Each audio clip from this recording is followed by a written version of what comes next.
Bonjour, et oui, je te présente ce casque Roof Boxer 2. Je te laisse regarder un petit peu, en plus on a une décoration Sunrise qui fait vraiment kamikaze, comme je le disais dans la vidéo unboxing. On est sur un casque 2206 en fibre, et puis surtout, comme je le disais, on a en plus cet écran photochromique, comme tu peux voir. Pourtant,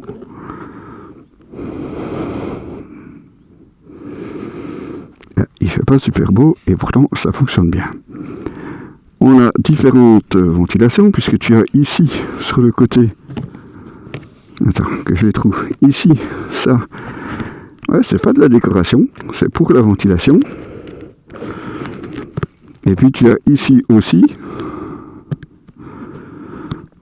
là, tu vois, tu peux également ouvrir soit pour désembuer, soit pour avoir plus d'air à l'intérieur. Tu as encore une prise d'air ici, sur le dessus. Et puis surtout, tu as la possibilité d'ouvrir le casque comme ceci, avec évidemment la mentonnière qui passe à l'arrière. Ouais, c'est ça un petit peu aussi la magie du Roof. Alors tu peux rouler comme ceci, en ville, en dehors de la ville, t'as pas trop de vent, en tout cas jusque 80-90 km/h. Il n'y a pas trop de vent à l'intérieur du casque qui te permet aussi de rouler en mode jet comme celui-ci. Alors il existe bien un système pour le verrouiller. Ça, je vais peut-être poser le casque et je te le montre aussi. Bon, je suis pas sûr que tu vas l'utiliser très souvent, ce système par contre. Obligation pour ces casques pour obtenir l'homologation P et J maintenant avec ces nouvelles normes, eh bien, tu dois pouvoir verrouiller la mentonnière en position ouverte. Alors je te rassure, celle-ci, elle risque pas de se refermer. Enfin, si tu l'as bien ouverte, normalement, tu risques pas de la recevoir devant les yeux en roulant. Même en passant sur certaines bosses, franchement, j'ai essayé, ça bouge pas d'un poil. Ça, de ce côté-là, c'est déjà très très bien. Mais tu as l'obligation de pouvoir le verrouiller. Alors tu as ici une petite patte, comme tu peux le voir, qui se déplie comme ceci, et qui doit venir s'accrocher là au crochet. Bon, personnellement, je sais pas pour vous, mais moi, je pense pas que je vais l'utiliser très souvent, ce système. D'ailleurs, sur la plupart des casques modulables, un système de verrouillage existe, et personnellement, c'est très très rare quand je l'utilise. Un casque donc en fibre de verre, comme je le disais, pour celui-ci, avec un poids d'environ 1640 grammes ici dans sa taille L. C'est pas mal du tout, hein. On reste en dessous des 1700 grammes. C'est bien pour un casque 2206, en plus avec la mentonnière qui passe à l'arrière. Ça a quand même un certain poids aussi. Je trouve que c'est pas mal non plus. Note au passage la belle bavette que tu as ici à l'avant.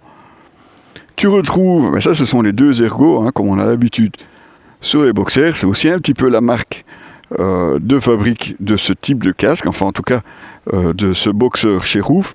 Alors pour le descendre, c'est très simple, il suffit de retirer la mentonnière vers l'avant, et quand tu as besoin de l'ouvrir, tu descends un des deux. Les deux évidemment commandent le système, ce qui te permet de l'ouvrir même en roulant. Et comme je te le disais, on a cet écran photochromique qui rajoute évidemment un plus aussi sur le casque.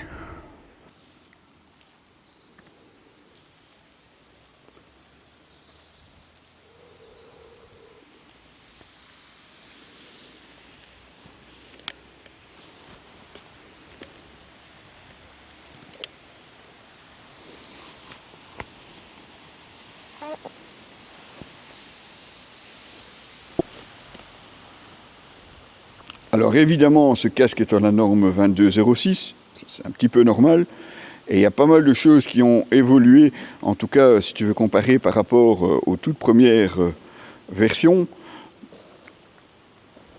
Tu as un intérieur Silent Lining, donc qui est normalement plus silencieux. Alors je n'ai pas testé, c'est vrai, la première version du Boxer. Moi j'ai eu plutôt les Desmo.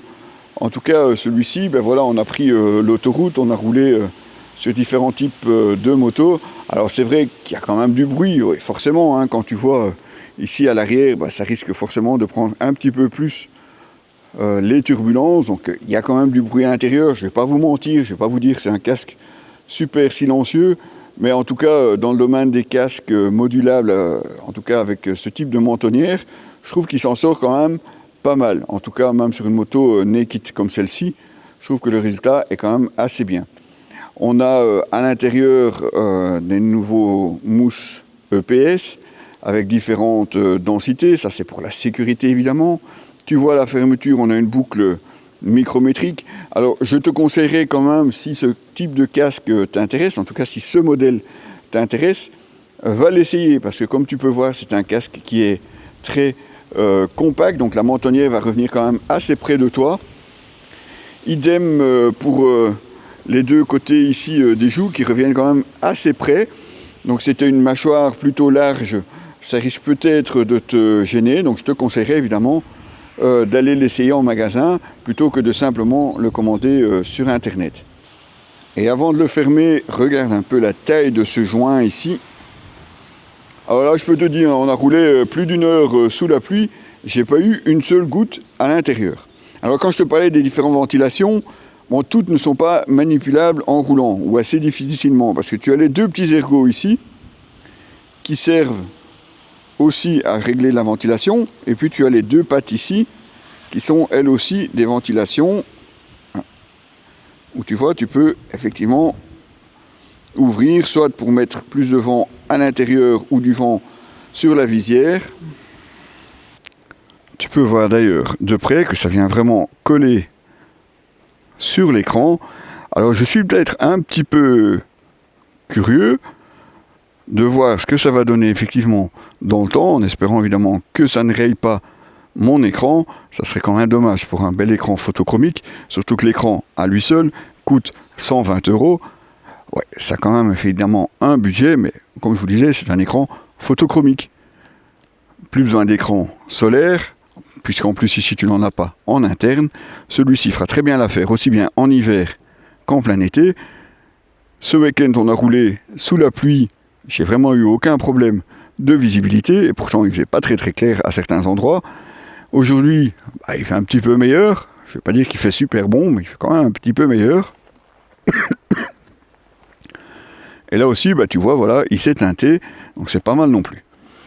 Alors, ce casque vous coûtera normalement 499 €, plus l'écran photochromique. Alors je te l'accorde, ça va faire quand même déjà un beau budget, mais il faut quand même savoir que chez certains revendeurs, tu peux le trouver moins cher, puisqu'on l'a vu notamment cette version Sunrise chez Motoblues à 400 €.